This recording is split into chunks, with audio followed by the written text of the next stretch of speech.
अगर कोई आपकी वेबसाइट पे आए तो वो आपको आके क्या करेगा? वो आपकी वेबसाइट पे आया ही क्यों? सवाल ये इसलिए इम्पोर्टेंट है क्योंकि जब भी कोई कस्टमर या कोई विजिटर आपकी वेबसाइट पे आएगा, वो आके या तो आपसे कुछ सर्विस लेना चाहेगा या प्रोडक्ट लेना चाहेगा। सो ये दुनिया में असूल यही है कि अगर कोई पैसे खर्च करता है तो उसके बदले में कुछ हासिल करता है। और अगर आप सर्विस या प्रोडक्ट प्रोवाइड कर रहे हैं और अगर आपको पैसे कमाने हैं तो कस्टमर अगर आपसे वो सर्विस या प्रोडक्ट बाय करेगा तभी आपको पैसे देगा। सो ये चीज़ वेबसाइट में कैसे आपको दिखानी है। आपकी वेबसाइट पे जब भी कोई आए उसको आके होम पेज पे तो लैंड करेगा, लेकिन उसने पैसे आपको होम पेज के नहीं देने, उसने आपसे जो सर्विस बाय करनी है उसके पैसे देने हैं। आपने मेक श्योर ये करना है कि आपकी वेबसाइट या जिस क्लाइंट के साथ आप काम कर रहे हैं उसकी वेबसाइट, उनमें उनकी प्रोडक्ट्स और सर्विसेज बड़ी तसल्ली से, मतलब कि बड़ी डिटेल में उस पर उन्होंने पेजेस बनाए हों। अगर आपने पेजेस नहीं बनाए होंगे तो मसला ये होगा कि कस्टमर आपको बाय नहीं कर सकेगा आपसे कुछ, और उसने जब बाय करना है तो उसको डिटेल में इंफॉर्मेशन चाहिए। प्रोडक्ट और सर्विस पेजेस असल में इसी चीज़ में हेल्प करते हैं।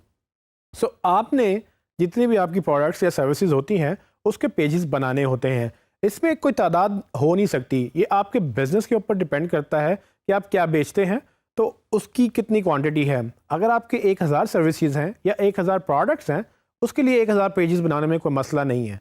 आपको जितने पेजेस चाहिए आप उतने बनाएं और उनके ऊपर डिटेल में लिखें, क्योंकि जब यूज़र इसी पेज के ऊपर आएगा और आकर डिसीजन लेगा तभी वो आपसे बाय करेगा।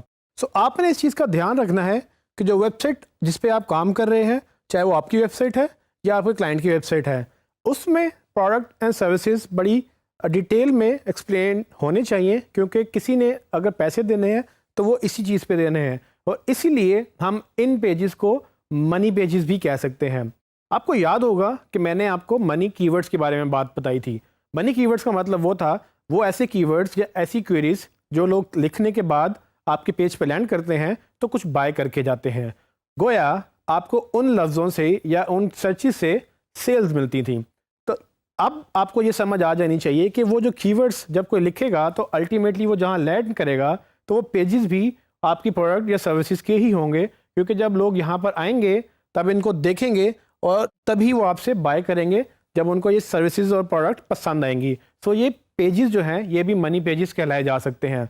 आपकी पूरी की पूरी वेबसाइट इस तरह से स्ट्रक्चर होनी चाहिए कि यूज़र कहीं से भी वेबसाइट में एंटर करे लेकिन वो इन पेजेस तक आराम से पहुंच सके, आसानी से पहुंच सके, और इसके बाद वो यहाँ से सेल्स भी जनरेट करवाए आपको। क्योंकि अगर आपके ये पेजेस प्रोमिनेंट ना हुए तो आपकी इस बिज़नेस पे अफेक्ट पड़ेगा और आपकी एसईओ भी फोकस होनी चाहिए इसको ग्रो करने के लिए। अगर एसईओ ने ये काम नहीं किया तो अल्टीमेटली क्लाइंट पैसे नहीं बनाएगा, और पैसे नहीं बनाएगा तो वो आप पे बजट स्पेंड नहीं करेगा क्योंकि उसको सेल्स नहीं हो रही।